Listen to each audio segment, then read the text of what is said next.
कहानी का नाम है don't worry I am a ghost. चलिए कहानी शुरू करते हैं। कहानी के शुरू में हम देखते हैं एक कपल के झगड़े की वजह से एक्सीडेंट हो जाता है और उनकी गाड़ी एक लड़के को टक्कर मार देती है और वो लड़का बेहोश हो जाता है। अगले सीन में हम उस लड़के को हॉस्पिटल में देखते हैं जहाँ पर डॉक्टर उसे उसके बारे में पूछते हैं, पर उस लड़के को अपने बारे में कुछ भी याद नहीं होता, ना उसका नाम ना पता, पर उसे बेसिक चीजें याद थी, जैसे कि वो बेड और कंबल को पहचान सकता था। मतलब उसकी सी ड्राइव छोड़कर बाकी सब फॉर्मेट हो चुका था। उस एक्सीडेंट की वजह से उसकी याददाश्त खो गई थी। तो वो लड़का अगले सीन में खुद की पहचान करवाने के लिए पुलिस स्टेशन जाता है, जहाँ पर वो अपने उंगलियों के निशान देता है और अपनी रिपोर्ट की राह देख रहा था। तभी उसके पास बैठी हुई लड़की उसे ली मुंगी नाम से पुकारती है और उसे आगे बताती है कि तुम्हारी उम्र 32 साल है और तुम्हारी कोई फैमिली नहीं है, और उसे उसका पता भी बताती है। उसे कुछ समझ में नहीं आता, वो सिर्फ हैरानी से उस लड़के की तरफ देख रहा था। चलिए हमें इस लड़के का नाम तो पता चला, इसका नाम है ली मुंगी और इस लड़के का नाम है किम एंगवा, पर हम इसे किम ही बुलाएंगे। तभी इंस्पेक्टर मुंगी को आवाज देती है, तो किम मुंगी को कहती है कि वो तुम्हें बुला रही है। इंस्पेक्टर मुंगी को उसके बारे में वही सब बताती है जो किम ने उसे बताया था। ये सुनकर मुंगी शॉक हो जाता है और वो किम की तरफ देखता है, पर वो गायब हो चुकी थी। वो किम को हर जगह ढूंढने लगता है। तभी किम हमें विंडो से झांकती हुई दिखती है। यहाँ हमें पता चलता है कि किम एक भूत है। अगले सीन में मुंगी उसके घर आता है, पर उसे उसका घर जाना पहचाना नहीं लगता और वो अपने आप को ही पूछता है, क्या मैं यहाँ रहता था?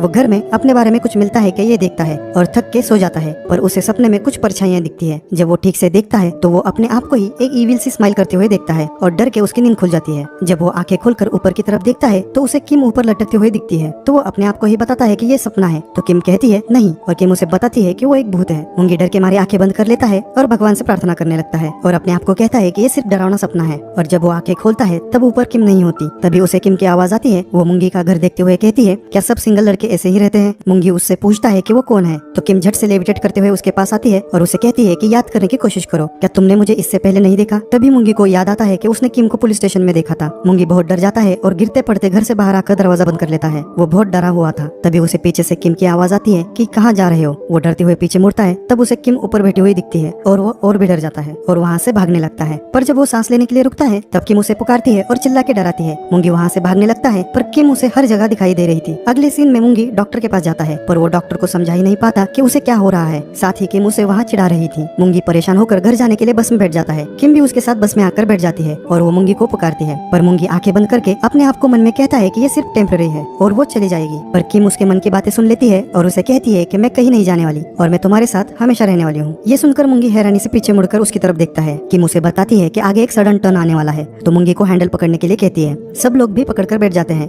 पर मुंगी अपने कान बंद कर लेता है। इस पर किम कहती है कि तुम्हें पछतावा होगा, और जैसे ही बस टर्न लेती है मुंगी अपने सीट से उछल जाता है। वापस अपनी सीट पर बैठने पर मुंगी अपने मन में सोचता है कि ये कौन है और क्या ये सच में भूत है? तब किम कहती है, अगर तुम्हें जानना है तो मेरे पीछे आओ। किम उसे अपने फ्यूनरल में ले जाती है। मुंगी उसे उसका नाम और उम्र पूछता है, तो किम बताती है कि उसका नाम किम है और वो 25 साल की है। तब मुंगी उससे पूछता है, तुम मेरे पास क्यों आई हो? किम बताने ही वाली होती है। तभी एक लेडी मुंगी की बड़े अपनेपन से पूछताछ करती है और कहती है कि अच्छा हुआ तुम आ गए। तब किम बताती है कि वो लेडी उसके साथ काम करती थी। तभी वहाँ पर बैठी दो लेडीज एक दूसरे से बातें कर रही थी। तो एक लेडी दूसरे लेडी से पूछती है कि किम की मौत कैसे हुई? तो दूसरी लेडी उसे बताती है कि किम पर चाकू से वार किया गया था। ये सुनकर मुंगी और भी घबरा जाता है और बाहर आने पर मुंगी किम से पूछता है कि तुम मेरे पास क्यों आई हो? क्या तुम चाहती हो कि मैं तुम्हें इंसाफ दिलाऊं और तुम्हारी खूनी को ढूंढूं? इस पर किम कहती है, अगर तुम लोगे तो बहुत अच्छा होगा। इस बात से मुंगी बहुत गुस्सा हो जाता है और किम पर चिल्लाते हुए कहता है, तुम ये नहीं चाहती तो मेरे पास क्यों आई? मुंगी के चिल्लाने से सब लोग उसकी तरफ देख रहे थे। मुंगी बहुत शर्मिंदगी महसूस करता है। तब किम उसे कहती है कि जब एक भूत इंसान से मिलता है तो उसके पीछे एक वजह होती है और वो तुम्हें अपने आप ही पता लगानी होगी। तब मुंगी कहता है कि मैं तुम जैसे चाहूँ वैसा क्यों करूँ? इस पर किम कहती है कि नहीं करोगे तो मेरे साथ हमेशा के लिए फंसे रहोगे, और किम हंसते हुए वहाँ से जाने लगती है। अगले सीन में मुंगी एक मोबाइल स्टोर में जाता है,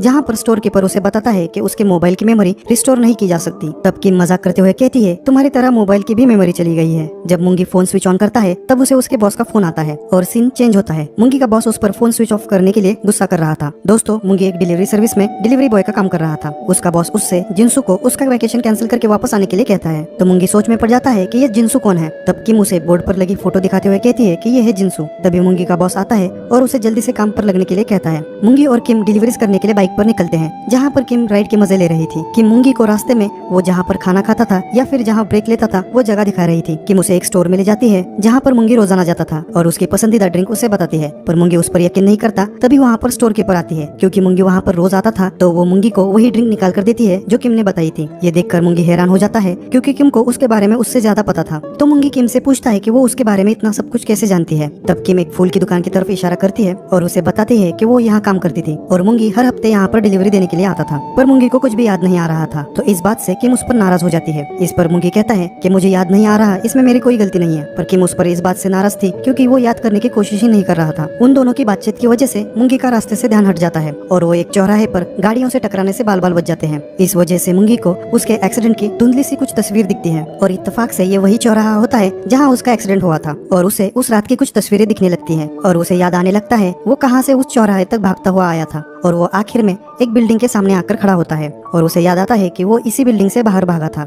तभी हम देखते हैं कुछ पुलिस वाले वहाँ पर पूछताछ कर रहे होते हैं। मुंगी उनकी नजर बचाकर बिल्डिंग के अंदर जाता है, पर हम देखते हैं कि कोई आदमी मुंगी पर नजर रखे हुए था। मुंगी आखिर में एक घर के सामने आकर खड़ा होता है जिसके दरवाजे पर पुलिस लाइन लगाई हुई होती है। तभी किम बताती है कि ये उसका घर है। जब मुंगी दरवाजा खोलता है तब उसे किम की बॉडी की आउटलाइन दिखती है जहाँ पर किम का खून हुआ था। तब मुंगी को कुछ विजुअल्स दिखते हैं जिसमें वो किम को जमीन पर गिरा हुआ देखता है और वहाँ से भागता है और आगे जाकर उसका एक्सीडेंट हो जाता है। तो मुंगी किम को बताता है कि वो यहाँ आया था। तब किम उसे बताती है कि जिस दिन उसका खून हुआ उस दिन उसका बर्थडे था। ये सुनकर मुंगी को और भी बुरा लगता है और वो किम से पूछता है कि तुम मुझसे क्या चाहती हो और मैं यहाँ क्यों आया था। इस पर किम उसे बताती है कि तुमने मुझे मरते हुए देखा है और तुम मेरे कत्ल के गवाह हो। मुंगी इस सबसे बहुत शॉक हो जाता है और वहीं जमीन पर बैठ जाता है। मुंगी किम से और डिटेल्स मांगता है पर किम को भी इतना कुछ याद नहीं होता। उसने मरने से पहले मुंगी का सिर्फ चेहरा देखा हुआ था। मुंगी को और भी कुछ विजुअल्स दिखते हैं जिसमें एक आदमी किम का मुंह दबाकर उसे चाकू लगा देता है। वो किम को बताता है कि उस रात एक और आदमी वहाँ था और उसे लगता है कि वही कातिल है। तभी वहाँ पर पुलिस इंस्पेक्टर आती हैं और मुंगी को वहाँ बैठा देखकर उससे पूछते हैं कि तुम यहाँ क्या कर रहे हो। अगले सीन में मुंगी इंस्पेक्टर को सब बातें बताता है जो उसने किम को बताई थी। तो इंस्पेक्टर उसे खूनी का हुलिया बताने के लिए कहती है पर मुंगी को याद नहीं होता। तो इंस्पेक्टर उससे पूछते हैं कि वो उस रात वहाँ क्या कर रहा था। मुंगी किम की तरफ देखता है और इंस्पेक्टर को कहता है कि शायद वो डिलीवरी देने के लिए वहाँ गया था। इंस्पेक्टर उसे उसकी याददाश्त वापस आने पर स्टेटमेंट देने के लिए कहती है और उसे जाने की परमिशन देती है और साथ ही उसे होशियार रहने के लिए कहती है क्योंकि शायद खूनी उस पर नजर रखे हुए होगा। मुंगी पुलिस स्टेशन से बाहर आता है तभी हम उसी आदमी को जो किम के घर के बाहर था उसे मुंगी पर नजर रखे हुए देखते हैं। यहाँ हमें पता चलता है कि वो आदमी कोई और नहीं मुंगी के साथ काम करने वाला जिनसू है। अगले सीन में मुंगी डिलीवरी ऑफिस में उसकी रिकॉर्ड चेक करता है। तब उसे पता चलता है कि उसने जिस दिन किम का खून हुआ उस दिन काम से जल्दी छुट्टी ली थी और वो कोई डिलीवरी देने के लिए नहीं गया था। ये बात जानकर मुंगी और भी परेशान हो जाता है कि वो उस दिन किम के घर क्या कर रहा था। मुंगी को परेशान हुआ देख किम उसे कहती है कि परेशान न हो, तुम इसमें शामिल नहीं होगे और तुम सिर्फ एक गवाह हो। पर मुंगी किम को बताने के लिए कहता है कि वो उस दिन उसके घर क्या कर रहा था। तो किम उसे बताती है कि तुम सच में जानना चाहते हो और हम उन दोनों को अगले सीन में नदी के किनारे देखते हैं जहाँ पर किम मुंगी को नदी की तरफ ढकेल रही थी और वो चाहती थी कि मुंगी नदी में कूदे। पर मुंगी चाहता था कि याददाश्त वापस लाने के लिए दूसरा कोई रास्ता ढूंढे। पर किम की नजरिए से यही सबसे अच्छा आइडिया है और वो मुंगी को नदी में ढकेल देती है। मुंगी किसी तरह अपने आप को पानी के ऊपर रखे हुए था और वो किम को कहता है कि उसे तैरना नहीं आता। तब किम उसे बताती है कि वो तैरना जानता है और वो इससे पहले भी नदी में गिर चुका है। मुंगी पानी के नीचे चला जाता है और वो अपने आप को पानी में डूबा हुआ देखता है और उसे कुछ याद आता है और हम फ्लैशबैक में देखते हैं कि किम के पापा के गुजर जाने के बाद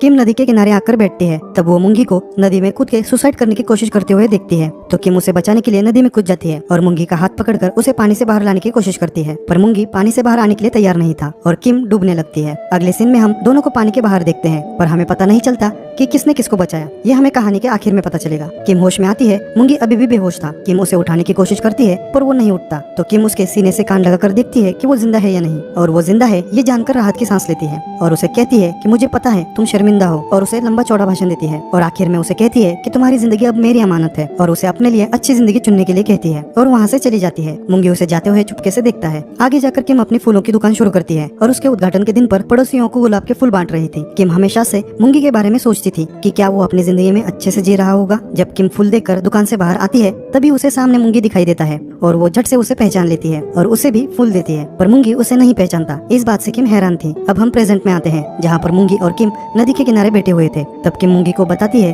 कि उसने ही मुंगी को उसके घर इनवाइट किया था क्योंकि वो मुंगी को पसंद करती थी। इस पर मुंगी कहता है कि तुमने ये मुझे पहले क्यों नहीं बताया। अगले सीन में दोनों घर आते हैं जहाँ पर दोनों मिलकर बियर पीते हैं और किम टल्ली हो जाती है। इसे देख मुंगी और हम भी हैरान हो जाते हैं। मुंगी कहता है मुझे नहीं पता था कि भूत भी पीकर टल्ली हो सकते हैं। किम मुंगी से पूछती है क्या तुम मुझे डेट करोगे और आगे कहती है वो इतनी बुरी भी नहीं है क्योंकि वो एक भूत है तो वो कोई अफेयर भी नहीं करेगी। मुंगी को कुछ समझ में नहीं आता। वो सिर्फ किम की तरफ देखे जा रहा था और वो झट से घर के बाहर आ जाता है और अपने आप से कहता है कि एक भूत के पैर में मत पड़। पर उसके मन में कहीं ना कहीं लड्डू फूट रहे थे और हम उसे आंखें बंद करके स्माइल करते हुए देखते हैं। अगले दिन सुबह इंस्पेक्टर मुंगी से मिलने के लिए आती है। उन्हें भी पता चल चुका था कि जिस दिन किम का खून हुआ उस दिन मुंगी ने छुट्टी ली थी। तो इंस्पेक्टर उसे पूछती हैं कि तुम डिलीवरी करने नहीं गए थे तो तुम उस जगह क्या कर रहे थे। तब मुंगी उन्हें बताता है कि किम ने ही उसे इनवाइट किया था। तो इंस्पेक्टर उनका शक जाहिर करती हैं कि कहीं वो भी खूनी के साथ शामिल तो नहीं। इस पर मुंगी मना करता है और कहता है कि पहली बार किम ने उसे इनवाइट किया था। इस पर इंस्पेक्टर उससे पूछती है कि तुम्हें किम के सिवाय कोई भी याद नहीं है, न कोई रिलेटिव न कोई क्लोज फ्रेंड। ये कुछ अजीब नहीं है, कहीं वो तुम्हारी गर्लफ्रेंड तो नहीं थी, और आशा करते हैं कि तुम्हारी याददाश्त जल्दी वापस आ जाएगी।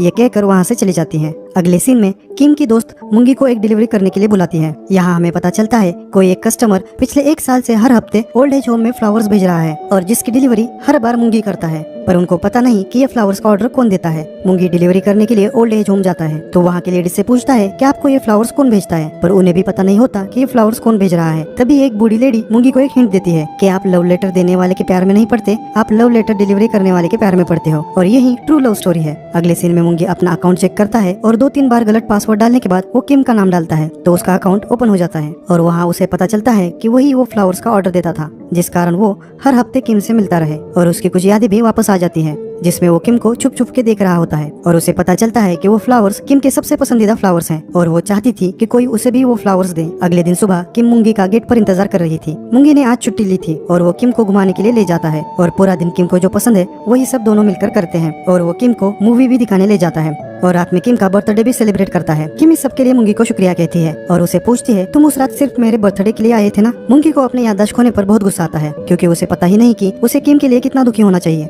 अगले सीन में मुंगी उस ओल्ड एज होम से फ्लावर्स वापस लेकर आता है किम को देने के लिए। वो किम को नदी के किनारे देखता है और किम को देखते हुए सोचता है कि मैं जिंदा हूँ, तुमने मेरी जान बचाई, पर मैं कैसे तुम्हें भूल सकता हूँ। तभी मुंगी के पीछे कोई आ जाता है। मुंगी परछाई देखता है और पलटकर उस पर हमला कर देता है। मुंगी जब उसका चेहरा देखता है तो वो जिंगसू होता है। जिंगसू उसे कहता है तुम्हें क्या हुआ है, ये मैं हूँ जिंगसू। जिंगसू का नाम सुनते ही मुंगी को याद आता है कि उसने डिलीवरी ऑफिस में जिंगसू का फोटो देखा था। मुंगी उसे देखकर हैरान था क्योंकि उसे उसके बारे में कुछ भी याद नहीं था। जिंगसू उसे कहता है क्या तुम पागल हो गए हो, तुम क्यों पुलिस के साथ घूम रहे हो और मुझे अवॉइड कर रहे हो। इस पर मुंगी कहता है तुम तो छुट्टी पर थे ना। तो जिंगसू उसे कहता है तुम्हारा दिमाग तो ठीक है, तुम्हें पता नहीं पिछले कुछ दिनों से क्या चल रहा है, मैं एक चोरी के लिए वांटेड हूँ। और उसे आगे कहता है उस दिन कुछ नहीं हुआ, ये हम दोनों के बीच का सीक्रेट है। मुंगी को कुछ भी समझ में नहीं आता, वो सिर्फ हैरानी से उसे देखे जा रहा था। तभी वहाँ पर पुलिस आ जाती है और जिंगसू मुंगी के कान में कहता है कि कुछ भी गड़बड़ मत करना, नहीं तो हम दोनों फंस जाएंगे, और वहाँ से भाग जाता है। अगले सीन में मुंगी को ड्रावर में जिंसू और उसके फोटोज मिलते हैं और यहाँ पर उसे पता चलता है कि जिंसू और मुंगी दोनों एक ही अनाथ आश्रम में पले बड़े हैं। मुंगी उस अनाथ आश्रम में जाता है। वहाँ पर हमें पता चलता है कि जिंसू हमेशा से गलत कामों की वजह से मुसीबत में पड़ता रहता है और वहाँ की केयरटेकर मुंगी को जिंसू का ख्याल रखने के लिए कहती है। अगले सीन में मुंगी किम के घर जाता है। वहाँ पर उसे कुछ याद आने लगता है। वो किम को जमीन पर लहूलुहान पड़ा हुआ देखता है। तभी कोई किम के पास पड़ा हुआ चाकू उठाता है और मुंगी के पास आता है और जैसे ही वो अपना मास्क हटाता है तो हम देखते हैं कि वो जिंसू है। मुंगी उसे देखकर हैरान हो जाता है। जिंसू मुंगी को कहता है कि यहाँ कुछ नहीं हुआ और तुमने कुछ नहीं देखा। अगले सीन में मुंगी किम को बताता है कि उसे खूनी का पता चल चुका है। किम उसे कहती है कि अब उसे जाना चाहिए। वो कुछ और देर मुंगी के साथ रुकना चाहती थी। उसे लगा कि मुंगी को वो याद आ जाएगी और उसके साथ वो कुछ अच्छी यादें शेयर कर पाएगी। मुंगी उससे वादा करता है कि वो उसके खूनी को सजा दिलाएगा और वो किम को रुकने के लिए कहता है क्योंकि उसे अभी अभी किम के बारे में याद आने लगा है। अगले दिन सुबह उठने पर मुंगी को किम कहीं नजर नहीं आती तो वो परेशान हो जाता है। तभी उसे फोन आता है। फोन रखने पर उसके पास बैठी किम उसे पूछती है कि किसका फोन था। तो मुंगी उसे बहुत परेशान होकर पूछता है कि तुम कहाँ गई थी। तो किम कहती है कि वो पूरा समय यहीं पर थी। किम के वापस पूछने पर कि कौन था तो मुंगी उसे बताता है कि पुलिस स्टेशन में उसे सस्पेक्ट की पहचान करने के लिए बुलाया है। पुलिस स्टेशन जाने पर पुलिस वालों को जिंसू के बारे में पता चल चुका था और उनके पास उसकी सीसीटीवी की तस्वीर भी थी। पुलिस वालों के पूछने पर मुंगी उन्हें बताता है कि यही खूनी है और पुलिस और मुंगी मिलकर जिंसू को पकड़ने के लिए जाल बिछाते हैं। अगले सीन में मुंगी जिंसू का इंतजार कर रहा होता है और पुलिस वाले दूर खड़े रहकर मुंगी पर नजर रखे हुए थे। तभी वहाँ पर जिंसू आता है पर पुलिस वाले बहुत जल्दी करते हैं। इस वजह से जिंसू को पता चलता है कि ये एक जाल है और वो वहाँ से भागने लगता है। मुंगी उसे पकड़ लेता है और जिंसू को पूछने लगता है कि क्यों उसने किम को मारा। तब तक पुलिस वाले वहाँ तक पहुँच जाते हैं पर इंस्पेक्टर सबको रोक लेती है क्योंकि उन्हें खूनी का बयान चाहिए था। मुंगी जिंसू से कहता है कि हम दोनों अभी सिर्फ शुरुआत ही करने वाले थे, उसने तुम्हारा क्या बिगाड़ा था, क्यों तुमने उसे मारा, वो कोई थी जिसे मैं प्यार करता था। इस पर जिंसू मुंगी को धक्का देते हुए दूर करता है और कहता है तुमने उसे मार डाला, तुम हो जिसने उसका खून किया है। ये सुनकर मुंगी, पुलिस, किम और हमारे पैरों तले जमीन खिसक जाती है। थोड़ी देर के लिए सन्नाटा फैल जाता है और जिंसू मुंगी का गिरेबान पकड़े हुए उसे कहता है कि तुमने सब कुछ खराब कर दिया और इल्जाम मुझ पर लगा रहे हो। पुलिस उन दोनों को पकड़ लेती है और इंस्पेक्टर मुंगी को किम के कत्ल के इल्जाम में गिरफ्तार करती है। पुलिस मुंगी को लेके जा रहे थे। मुंगी किम की तरफ देखता है। किम की आंखों में सिर्फ हैरानी और आंसू थे। अगले सीन में पुलिस क्राइम सीन का रिक्रिएशन करने के लिए मुंगी और जिंसू को किम के घर ले आते हैं। जब इंस्पेक्टर मुंगी के हाथ में चाकू देती है तब मुंगी को सब कुछ याद आ जाता है और हम देखते हैं कि मुंगी को उसके बर्थडे के लिए उसके घर इनवाइट कर रही है और उसका पता एक कागज पर लिखकर उसके हाथ में देती है। तब मुंगी पूछता है मुझे क्यों इनवाइट कर रही हो, तो किम कहती है क्या पता शायद मैं तुम्हें पसंद करती हूँ। अगले सीन में मुंगी जल्दी छुट्टी लेकर किम के घर जाने लगता है। तभी रास्ते में उसे जिंगसू मिलता है और वो मुंगी को उसकी मदद करने के लिए कहता है, पर मुंगी जिंगसू से कहता है कि हमारे रास्ते अलग हो चुके हैं। पर जिंगसू उसे आखिरी बार उसकी मदद करने के लिए कहता है। मुंगी को ना चाहते हुए भी उसके साथ जाना पड़ता है। दोनों एक घर में आ जाते हैं। मुंगी जिंगसू से पूछता है कि यह घर किसका है। जिंगसू उसे चिंता न करने के लिए कहता है और कबर्ड खोलकर कुछ ढूंढने लगता है। तब मुंगी को पता चलता है कि जिंगसू यहाँ पर चोरी करने आया है और वो जिंगसू को रोकता है और पूछता है कि ये घर किसका है। तब मुंगी को जिंगसू से पता चलता है कि ये किम का घर है। जिंगसू को ड्रावर में पैसे मिल जाते हैं। मुंगी उसे पैसे रखकर वहाँ से चलने के लिए कहता है। पर दोस्तों जिंगसू जानबूझकर किम के घर चोरी करने के लिए आया था क्योंकि उसे पता था मुंगी को किम पसंद है और जिंगसू किम से जलता था क्योंकि किम हमेशा खुश रहती थी और उसे लगता था किम के पेरेंट्स होने की वजह से उसकी जिंदगी कितनी अच्छी है और उसे जिंदगी में जो चाहिए वो मिला है और इसी वजह से वो अपने आप को छोटा महसूस करता था। मुंगी जिंगसू को थप्पड़ मारता है और उससे पैसे लेने की कोशिश करता है पर जिंगसू मुंगी को चाकू दिखाता है और उसे दूर रहने के लिए कहता है। तभी किसी के आने की आवाज आती है। जिंगसू पैसे मुंगी की तरफ फेंक कर छुप जाता है। मुंगी भी छुप जाता है और अपना मास्क पहन लेता है। किम घर के अंदर आती है। जिंगसू उसे पकड़ लेता है और उसका मुंह बंद करके उसे चाकू लगा देता है। जिंगसू बहुत ही डरा हुआ था, उसका हाथ कांप रहा था। मुंगी किम को बचाने के लिए जाता है और जिंगसू के हाथ से चाकू छीनने की कोशिश करता है। जिंगसू उसे धक्का देता है और मुंगी गिर जाता है। किम छूटने की कोशिश करती है। जिंगसू उसे थप्पड़ मार देता है और वो मुंगी के ऊपर आकर गिर जाती है। पर दोस्तों मुंगी के हाथ में जिंगसू से छीना हुआ चाकू होता है और किम उसी चाकू पर गिर जाती है। किम का बहुत सारा खून बह जाता है और किम मरने से पहले थोड़ी सी होश में आती है और वो मुंगी का चेहरा देखती है और उसे पुकारती है और किम की जान चली जाती है। अब मुंगी के हाथ में पछतावा करने के सिवाय कुछ भी नहीं बचता और वो अपने आप को आईने में देखता है। अब प्रेजेंट में हम मुंगी को जेल में देखते हैं। अब मुंगी की सारी यादें वापस आ चुकी थी। वो उस दिन को याद करता है जब वो नदी में कूद के जान देने वाला था। तब किम उसे बचाने के लिए पानी में कूदती है पर वो मुंगी को पानी से बाहर नहीं निकाल पाती और खुद ही डूबने लगती है। तो मुंगी उसे बचाकर किनारे पर ले आता है। किम के जाने के बाद मुंगी को उसका आईडी मिलता है और उसी दिन से मुंगी किम पर चुपके नजर रखे हुए था और जिस दिन किम ने उसे फूल दिया था उस दिन मुंगी जानबूझकर वहाँ रुका था। अब प्रेजेंट में किम मुंगी के पास आती है और उसे कहती है कि तुम जिंगसू के साथ क्यों गए, तुम्हें मेरे पास आना चाहिए था। और रोते हुए कहती है अगर मुझे पता होता तो मैं कभी तुम्हारे पास नहीं आती और उसे गुड बाय कहकर वहाँ से चली जाती है। मुंगी के पास अब रोने के सिवाय कोई चारा नहीं था। उसने गलत वक्त पर एक गलत आदमी का साथ दिया था और हम उसे जोर जोर से रोते हुए देखते हैं। और आखिरी सीन में हम मुंगी को पागल खाने में देखते हैं जहाँ पर उसके पास किम बैठी हुई थी। और बस ये कहानी यहीं पर खत्म हो जाती है। चलिए दोस्तों मिलते हैं अगले एक प्यार